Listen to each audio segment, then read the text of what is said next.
انسان کو علم نہ ہونا بعض اوقات تو پھر احترام بھی نہیں ہوتا، علم ہوگا تو احترام آئے گا نا۔ آج میں مشاعر مقدسہ کے بارے میں عرض کرتا ہوں کہ انشاءاللہ ثم انشاءاللہ تمام حجاج کرام کی پہلی منزل جو ہے مکے کے بعد مینا ہو۔ مینا جو ہے یاد رکھیں اس کا نام مینا بھی ہے اور منا بھی ہے۔ اس کو مینا کیوں کہتے ہیں اس کے بارے میں علماء نے 3 وجوہات لکھی ہیں۔ ایک تو یہ ہے کہ مینا کا معنی ہوتا ہے بہانا، یعنی یہاں چونکہ قربانیوں کا خون بہایا جائے گا تو اس لیے اس کو مینا کہتے ہیں کہ تحراق بها الدماء۔ اور دوسرا مینا کا معنی ہے جمع ہونا، تو یہاں بھی اللہ کی ساری مخلوق جمع ہوگی۔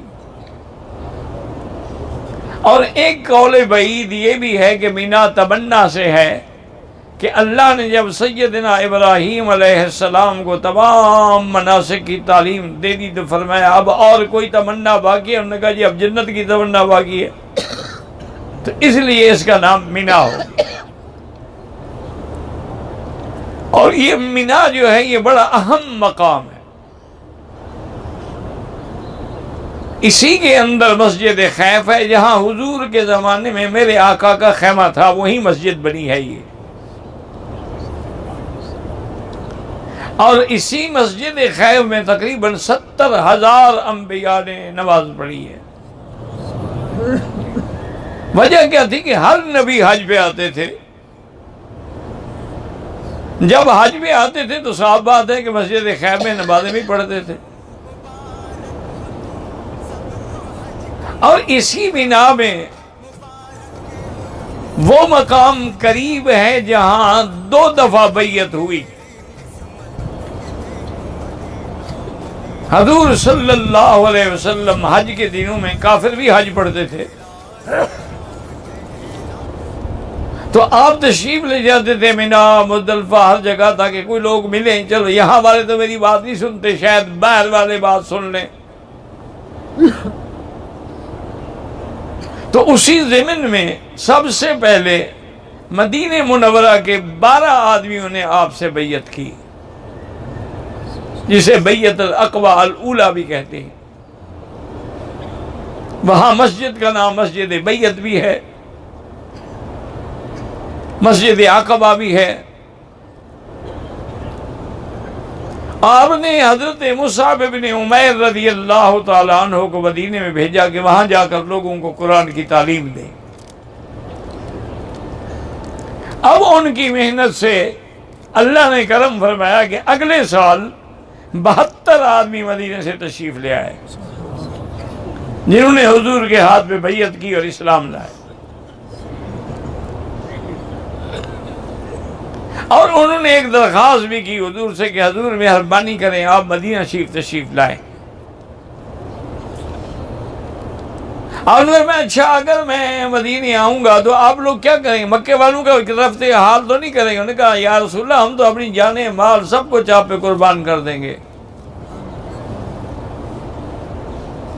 لیکن ایک وعدہ آپ بھی فرمائیں کہ اگر آپ کو اللہ مدینہ لے آئے تو پھر آپ ہمیں چھوڑ کے نہ جائیں۔ تو آپ نے فرمایا ٹھیک ہے مدینے والوں میرا وعدہ ہے تم سے، فیکم احیا و فیکم اموت، میں پھر زندہ بھی تمہارے ساتھ اور میری موت بھی مدینے میں آئے گی۔ اسی طرح مینا میں یہ وہ مقام ہے جہاں سیدنا ابراہیم علیہ السلام نے اللہ کے حکم پر اپنے بیٹے کی قربانی دی، اور یہی مینا میں وہ مقام ہے جہاں 3 جمرات ہیں، جمرۃ الاولی، وسطیٰ اور جمرۃ العقبہ۔ یاد رکھیں وہاں 3 شیطان نہیں کھڑے ہوتے، حاجی شیطانوں کو ڈھونڈ رہے ہوتے ہیں۔ وہاں شیطانی یہ علامات ہیں کہ اسی جگہ شیطان نے حضرت ابراہیم کا راستہ روکا تھا۔ اللہ کے حکم سے آپ نے کہا کہ ہماری شیطان دفع ہو گیا۔ اور ہمارے لیے سب سے بڑی اتباع جو ہے وہ تو سنت محمد مصطفیٰ ہے صلی اللہ علیہ وسلم، آپ نے بھی اسی جگہ جمرات پہ کنکریاں ماری ہیں۔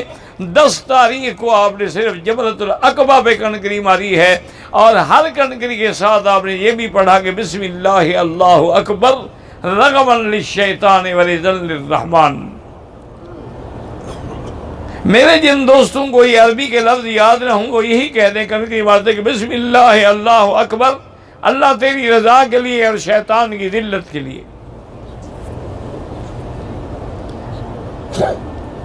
مینا کے بعد جو اہم ترین مقام ہے وہ عرفات ہے،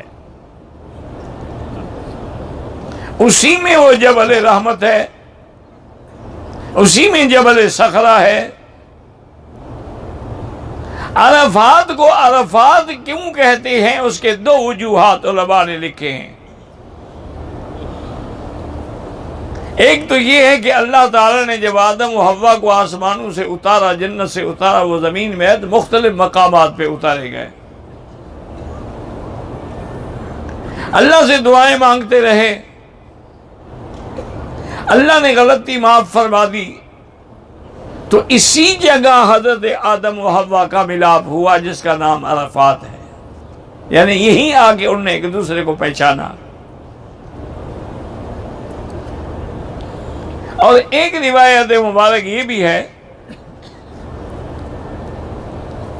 کہ اللہ تعالیٰ نے جب جبریل علیہ السلام کے ذریعے حضرت ابراہیم علیہ السلام کو مناسک کی تعلیم دی، اور اس کے بعد فرمایا کہ حل عرفت، جان گئے؟ انہوں نے کہا عرفت، جان گیا، اس وجہ سے بھی اس کا نام عرفات ہوا۔ یہ وہ مقام ہے کہ حج نام ہی عرفات کا ہے، یعنی سارے آدمی کام سر انجام دے، لیکن اگر عرفات نہ جائے تو گویا کہیں نہیں گیا، حج ہوا ہی نہیں۔ سرکار سے پوچھا کہ عمل حج یا رسول اللہ، حج کس کو کہتے ہیں؟ فرمایا الحج عرفہ، حج عرفات کا نام ہے۔ حضور پاک نے جبل رحمت کے قریب نیچے آپ دیکھیں گے تو کالے کالے بڑے پتھر پڑے ہوئے ہیں، اسی جگہ حضور نے وقوف فرمایا، اور عرفات میں ہی وہ وادی ارنا بھی ہے اور مسجد نمرہ بھی ہے، لیکن یہ مسجد عرفات جو ہے یہ یاد رکھنا، یہ آدھی عرفات کے حد میں ہے، آدھی باہر ہے، یعنی جو جانب قبلے والی ہے یہ باہر ہے، وہاں باقاعدہ بورڈ لگے ہوئے ہیں، تو اگر آدمی اس حد میں بیٹھا رہے اور عرفات میں نہ جائے تو حج نہیں ہوگا، لازماً اس کو حدود عرفات میں جانا ہوگا۔ حضور نے وہی نماز پڑھائی، اور آپ نے 2 نمازیں پڑھی، ظہر بھی اور عصر بھی، اور ملا کے پڑھی، اور 2 رکعت پڑھی، اس میں کوئی شبہ نہیں ہے، کوئی اختلاف نہیں۔ اسی لیے یہ بعض ائمہ فرماتے ہیں، جیسے امام احمد بن حنبل رحمۃ اللہ علیہ ہیں، امام شافعی رحمۃ اللہ علیہ ہیں، وہ فرماتے ہیں کہ حج کی نماز جو ہے یہ بھی نسک میں داخل ہے، ہر آدمی کو 2 رکعت پڑھنی ہے، چاہے مقیم ہو یا مسافر ہو۔ لیکن امام ابو حنیفہ رحمۃ اللہ علیہ فرماتے ہیں کہ بھائی نماز ایک مستقل فرض ہے، حج ایک مستقل فرض ہے، وہ ایک دوسرے میں کیسے داخل کیا جا سکتا ہے؟ باقی حضور نے 2 پڑھی، حضور تو مدینے سے تشریف لائے تھے، اور 4 ذی الحجہ کو حضور مکے پہنچے، اور 8 کو حضور مینا کی طرف چل پڑے، حضور تو مسافر تھے۔ اور دوسری دلیل امام ابو حنیفہ رحمۃ اللہ علیہ فرماتے ہیں کہ جب حضرت عثمان کا دور آیا تو حضرت عثمان نے وہاں پر 4 رکعت نماز پڑھی، تو کچھ صحابہ نے پوچھا بھی کہ حضور پاک نے تو 2 رکعت نماز پڑھی تھی، آپ نے فرمایا کہ انی تاہلت مکہ، میں نے مکے میں شادی کر لی، مکہ میرا گھر بن گیا ہے، میں تو مقیم ہوں، میں کیسے 2 پڑھوں؟ لیکن میری گزارش یہ ہے کہ تم ان مسائل اختلافی کا نظر نہ ہو جاؤ، جہاں موقع ملے مسجد میں آ جاؤ، امام کے ساتھ دو پڑھ لو، الحمدللہ سب ٹھیک ہے۔ اور اگر کوئی آدمی اپنے مسلک پر سختی سے عمل پیرا ہے تو اپنے اپنے خیمے میں نماز پڑھے گا اور اپنے اپنے وقت میں پڑھے گا، نہ جھگڑا کریں، نہ لڑائی کریں، نہ کسی کو برا کہیں۔ جو 2 پڑھ رہے ہیں ان کے پاس بھی دلیل ہے، اور جو 4 پڑھ رہے ہیں الحمدللہ ان کے پاس بھی دلیل ہے۔ اور یہ عرفات کا دن جو ہے، اس کا روزہ جو ہے، حضور نے فرمایا کہ جو روزہ رکھتا ہے 9 تاریخ کا، اس کو 2 سال کے گناہ معاف ہو جاتے ہیں، 1 سال پہلے اور 1 سال آنے والا۔ لیکن ساتھ یہ بھی ہے کہ حاجیوں کو روزہ نہیں رکھنا چاہیے۔ حضور پاک اپنی اونٹنی قصبہ پر خطبہ دے رہے تھے کہ بی بی ام سلمہ نے دودھ کی لسی بنا کے حضور کے لیے بھیجی۔ بی بی ام سلمہ کا مطلب یہ تھا کہ آج معلوم کریں کہ حضور کو روزہ ہے یا نہیں ہے۔ اور دودھ ایک ایسی چیز ہے جو حضور کبھی رد نہیں فرماتے تھے۔ آپ نے فرمایا 3 چیزیں ہیں جو کبھی رد نہیں ہونی چاہیے، ایک دودھ رد نہ کریں، ایک خوشبو رد نہ کریں۔ تو بی بی صاحبہ نے جب وہ پیالہ بھیجا حضور نے وہیں کھڑے کھڑے نوش فرمایا، تو لوگوں کو پتہ لگ گیا کہ حضور کو روزہ نہیں ہے۔ اور عرفات کا جو میدان ہے، اس کے اندر ظہر اور عصر پڑھنے کے بعد مغرب تک کا جو وقت ہے وہ انتہائی قیمتی ہے۔ وہ باتوں میں ضائع نہ کریں، کھانے پینے میں ضائع نہ کریں، بلکہ اللہ کا ذکر کریں، لبیک پڑھیں، اللہ سے رو رو کے دعائیں مانگیں، اور اپنے وقت کو عبادت کے اندر گزاریں، اور جذبہ ہو۔ ایک حاجی صاحب بیٹھے تھے، اتفاق سے بات چلی تو انہوں نے فرمایا کہ الحمدللہ اللہ نے مجھے 25 حج نصیب فرمائے۔ تو کسی ساتھی نے پوچھا کہ حضرت اس کی وجہ کیا ہے؟ فرمایا کہ میں حج پہ آ رہا تھا بس میں نے دیکھا ایک بوڑھی عورت ہے، کمزور ہے، ضعیف ہے، پیدل چل رہی ہے، چلا نہیں جاتا بیچاری کو۔ میں نے بس رکوائی ڈرائیور کو منت کر کے، اور میں خود اترا، اور میں نے اس بوڑھی کو اپنی سیٹ پہ بٹھایا۔ میں نے ڈرائیور سے کہا دیکھو میری سیٹ پہ اب یہ بیوی بیٹھ گئی ہے، میں پیدل جاؤں گا، آپ جائیں۔ تو جب بس چلنے لگی تو اس نے کہا کہ بیٹا اللہ تمہیں 25 حج نصیب کرے۔ تو یہ اس بڑھیا کی دعا ہے جو مجھے لگ گئی۔ تو وہ مقام جو ہے وہ خدمت کا مقام ہے، وہ مقام جو ہے تواضع کا مقام ہے، وہ مقام جو ہے عبادت کا مقام ہے۔ اور عرفات کا وقت جو ہے وہ زوال کے بعد شروع ہوگا اور سارا دن اور ساری رات رہے گا۔ کیا معنی؟ معنی یہ ہے کہ اگر کوئی آدمی عشاء کے بعد احرام باندھ کے عرفات آ جائے وہ بھی حاجی ہو جائے گا۔ ہاں البتہ جو لوگ عرفات میں موجود ہیں ان کے لیے حکم ہے کہ وہ مغرب سے پہلے حد عرفات سے باہر نہ نکلیں۔ اگر حدود عرفات سے مغرب سے پہلے وہ باہر نکل گئے تو پھر ان کا دم پڑ جائے گی، ورنہ فوراً واپس چلے جائیں۔ لیکن الحمدللہ آپ لوگ اطمینان کریں، یہاں تو اللہ کا شکر ہے، اسلامی حکومت ہے، قرآن و سنت کی حکومت ہے۔ یہاں تو بادشاہ کی طرف سے انتظام ہوتا ہے کہ عرفات کا جتنے نشانات ہیں یعنی بارڈر ہے، اس میں باقاعدہ فوج کھڑی ہوتی ہے، وہ کسی کو سوال ہی پیدا نہیں ہوتا کہ نکلنے دیں، کہ کوئی غلطی کر کے حاجی نکلنا جاؤ واپس جاؤ۔ اور خود بادشاہ سلامت اس قافلے کی قیادت فرماتے ہیں، سب سے آگے ان کی گاڑیاں ہوتی ہیں، وہ کھڑے رہتے ہیں جب تک کہ غروب نہیں ہوگا۔ غروب کے بعد توپیں لگیں گی، پہلے بادشاہ نکلیں گے پھر قافلے چلیں گے۔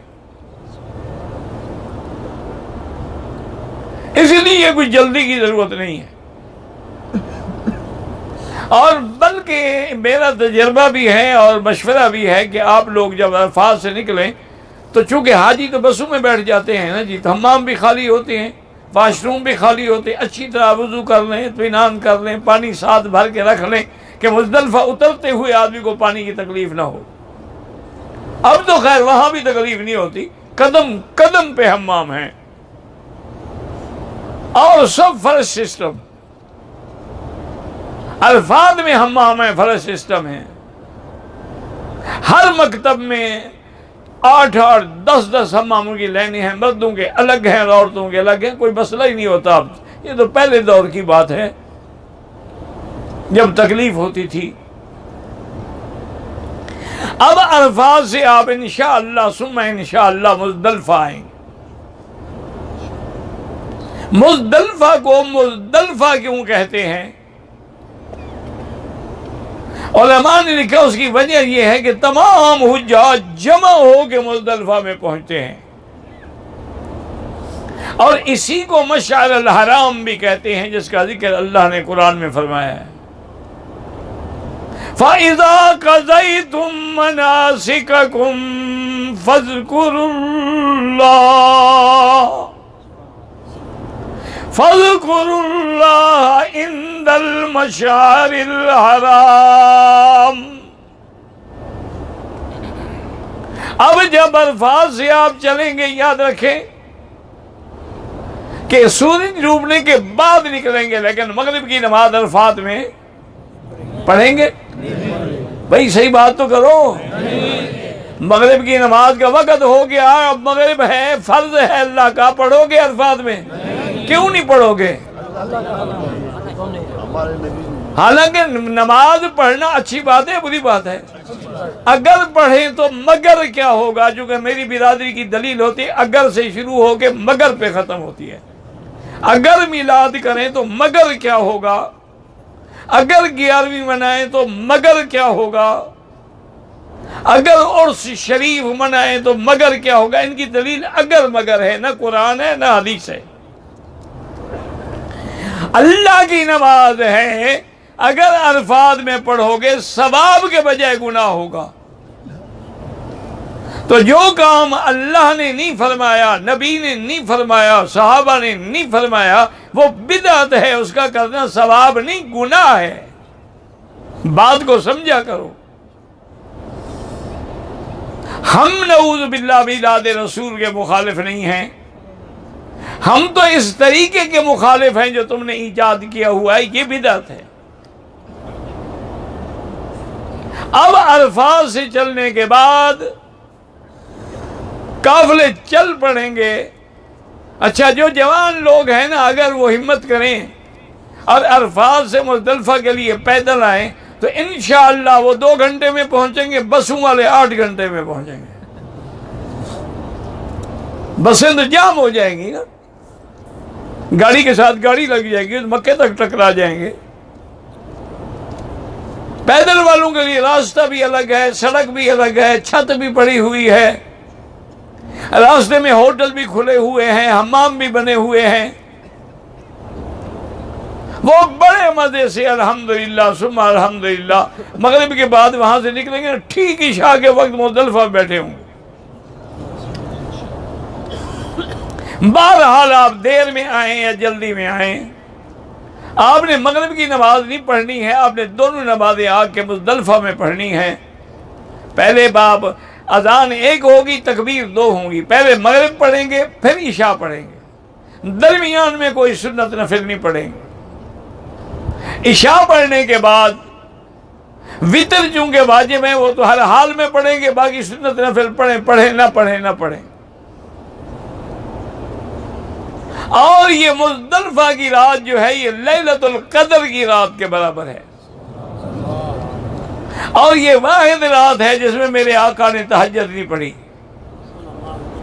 حالانکہ حضور نے کبھی تہجد زندگی میں نہیں چھوڑی، نہ سفر میں نہ حضر میں، لیکن مزدلفہ کی رات حضور نے تہجد نہیں پڑھی ہے۔ اس کی وجہ یہ تھی، حضور نے امت پہ مہربانی کی کہ 10 کو بڑے کام ہیں، لوگ تھکے ہوئے ہوں گے، بہتر ہے کہ آرام کر لیں۔ آپ نے فجر کی نماز مزدلفہ میں پڑھنی ہے، اور فجر کی نماز پڑھ کے کھڑے ہو کے لمبی لمبی دعائیں کرنی ہیں، اور سورج نکلنے سے پہلے پہلے آپ نے چل پڑنا ہے انشاءاللہ مینا کی طرف۔ اگر فجر کی نماز سے پہلے آپ چلے گئے تو دم پڑ جائے گی۔ ہاں جو عورتیں بوڑھی ہیں، معذور ہیں، بیمار ہیں، یا ملازم ہیں، یا ڈپٹی ہے، وہ 12 بجے رات کے بعد دونوں نمازیں پڑھ کے مزدلفہ جا سکتے ہیں، ورنہ بغیر عذر کے جانا جو ہے وہ جائز نہیں ہے۔ اب انشاءاللہ ثم انشاءاللہ 10 کی صبح کو آپ پہنچ جائیں گے مینا میں۔ سب سے پہلا کام یہ کرنا ہے کہ جمرۃ العقبہ جو ہے، جس کو بڑا شیطان کہتے ہیں، اب تو ہر زبان میں بورڈ لگے ہوئے ہیں، اس پہ آپ نے 7 کنکریاں مارنی ہیں، لیکن کوشش یہ کرنا کہ جمرۃ العقبہ پہ ایسے کھڑے ہوں کہ مینا آپ کے دائیں طرف ہو اور مکہ بائیں طرف، اور جمرہ سامنے ہو، یعنی ہر طرف سے نہ ماریں۔ باقی 2 کو تو آپ ہر طرف سے مار سکتے ہیں، جمرۃ العقبہ کو آپ نے اس طرح مارنا ہے کہ آپ نے یوں کھڑے ہونا ہے، نہ دور ہوں کہ کنکری ہی نہ پہنچے، اور نہ اتنا قریب جانے کی ضرورت ہے۔ آپ ایسے کھڑے ہوں کہ مینا آپ کے دائیں جانب ہو اور مکہ آپ کے بائیں جانب ہو، اور ہر کنکری کی بسم اللہ اللہ اکبر رغما للشیطان ورضا للرحمن۔ اچھا، کنکری اس حوض کے اندر پہنچے، ضروری نہیں ہے کہ اس ستون کو لگے، ان کا اندر اگر نہ پہنچے اس کے بدلے میں اور کنکری مار لیں، لہذا آپ 7 کے بجائے 8-10 کنکریاں رکھ لیں۔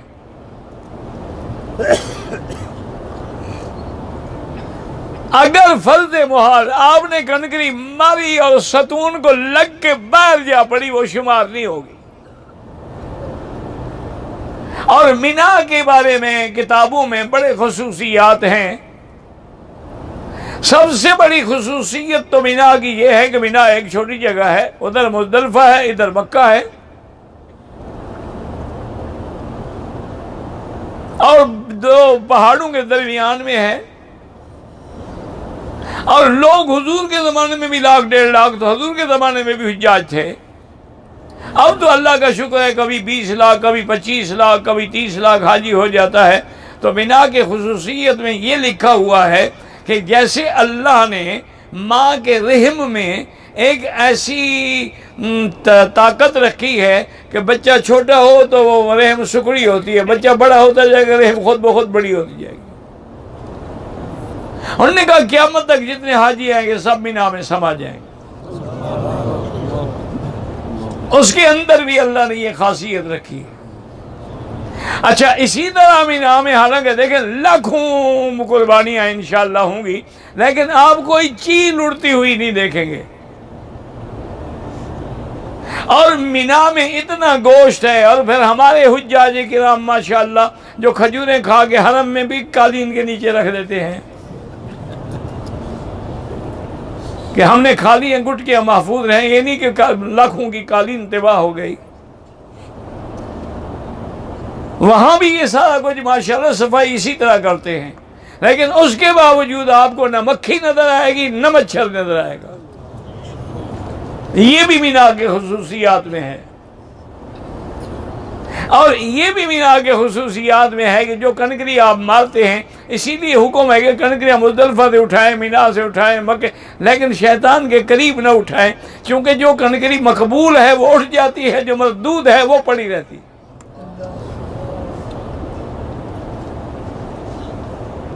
اب اتنے انتظامات کے باوجود بھی وہ لوگ کہتے ہیں کہ بھئی 15 لاکھ 20 لاکھ بندہ کنکری ہمارے یہاں تو پہاڑ بن جائے۔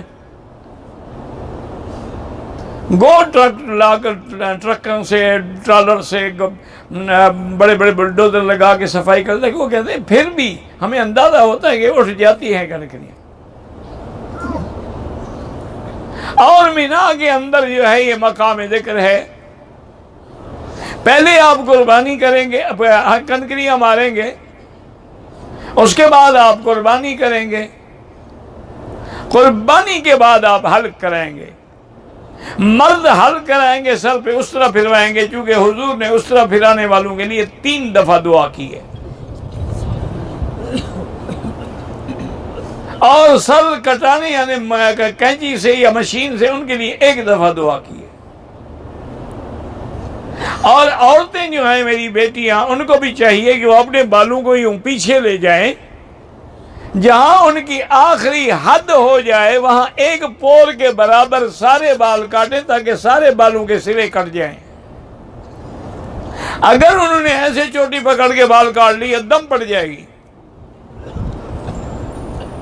ان کے لیے یہ ضروری ہے کہ اپنے بالوں کو، وہ یہ رومال جو باندھے ہوتی ہے نا، یہ فضول چیز ہے، خود انہوں نے بنا رکھی ہے، رومال کھول کے اچھی طرح بالوں کو پیچھے لے جائیں، اور پھر بال جب انتہا پہ پہنچے تو اس کا 1 پور کے برابر ایسے کاٹیں کہ سارے سرے کٹ جائیں، تب وہ احرام سے نکلیں گی۔ اب ہم نے پہلے کیا کرنا ہے؟ کنکری مارنی ہے، پھر قربانی، اور اس کے بعد بال کٹانے ہیں۔ اب احرام ختم ہو گیا، اب آپ غسل کریں، خوشبو لگائیں، کپڑے پہنیں، سب کچھ حلال ہو گیا، لیکن بیوی حلال نہیں ہوگی جب تک طواف زیارت نہیں ہوگا۔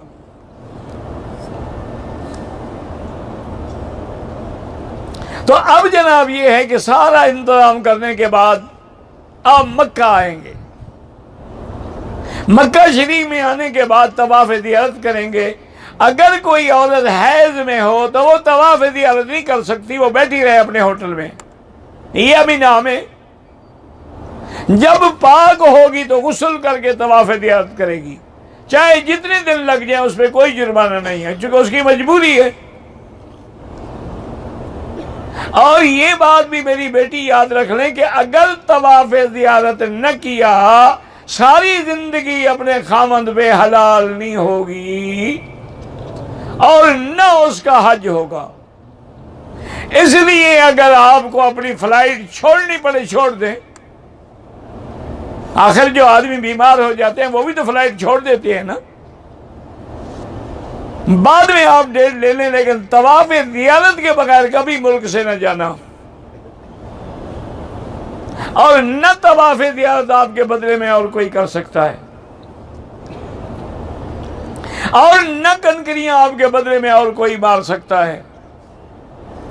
جو عورت کھڑے ہو کے نماز پڑھ سکتی ہے وہ کنکریاں خود مارے گی۔ باقی یہ ہے کہ جی رش ہوتا ہے تو رش تو آپ خود بناتے ہیں نا۔ 10 تاریخ کو سارا دن کنکری جائز ہے، آپ ظہر کے بعد جا کے کنکری ماریں، وہاں کوئی رش نہیں، کوئی بندے نہیں، کوئی لڑائی نہیں، کوئی دھکا نہیں۔ 11 اور 12 کو ساری رات کنکری جائز ہے، آپ 12 بجے رات کو جائیں، کوئی رش نہیں۔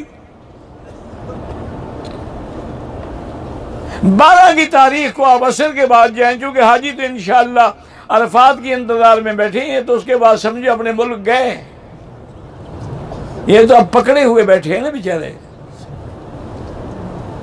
اور جنہوں نے حج کے بعد مدینہ شریف جانا ہے ان کے لیے تو اور مسئلہ ہے، یار کیا کریں، مدینہ چھوڑ کے گئے تو لوگ کہیں گے دیکھیں نا وہابی ہیں، ان کو اللہ نے مدینہ سے محروم کر دیا ہے۔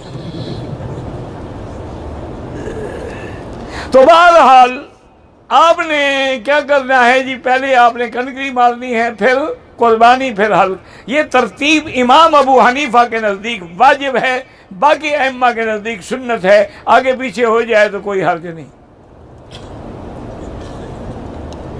ان پر بھی اعتراض نہ کریں، ان پاس بھی دلیل ہے کہ ایک آدمی نے آ کے پوچھا کہ حضور میں نے قربانی کر دی ہے لیکن میں نے ابھی کنکریاں نہیں ماری، آپ نے فرمایا علم فلا حرج ہے، جاؤ مارو کنکریاں، کوئی بات نہیں۔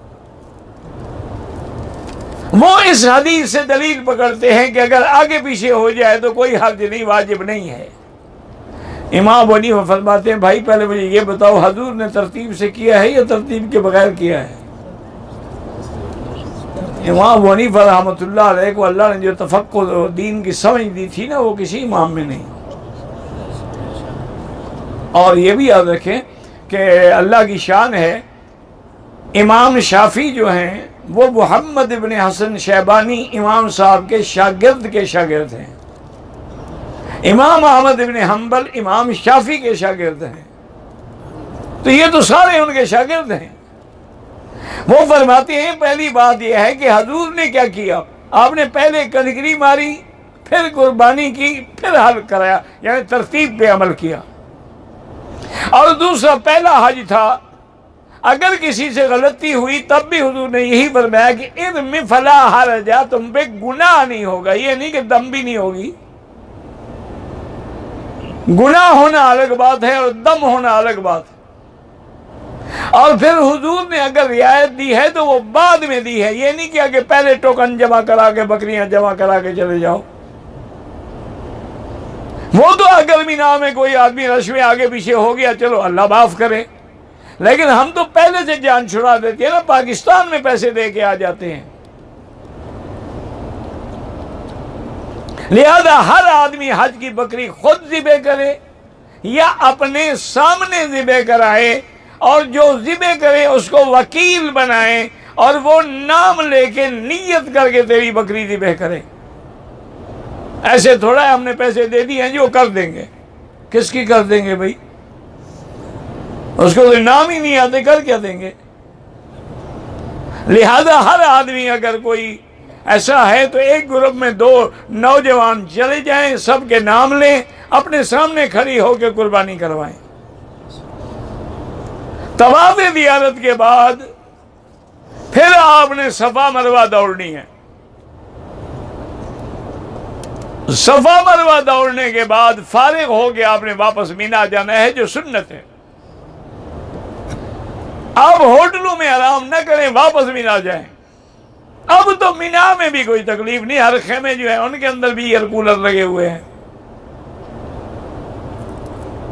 یہ تو پرانے دور کی بات ہے جب آدمی پہاڑیوں پہ اور کنکریوں پہ سوتا تھا، لیکن وہ حج کا لطف جو تھا اب نہیں رہا، اب پکنک ہو گئی ہے۔ اب بھی اللہ والے جو ہے نا جو انشاءاللہ مکے سے بھی پیدل جائیں گے اور سارا حج پیدل کریں گے، اور سارے رستے میں لبیک پڑھیں گے۔ جب کنکریاں ماریں گے تو لبیک بند ہو جائے گی۔ پھر آپ نے 11 اور 12 2 دن جو ہے وہ بھی مینا میں رہنے ہیں، کسی کی باتوں میں نہ آئیں۔ 11 کو کنکریوں کا وقت زوال کے بعد شروع، یعنی ظہر کے بعد شروع ہوگا، سارا دن جائز ہے، ساری رات جائز۔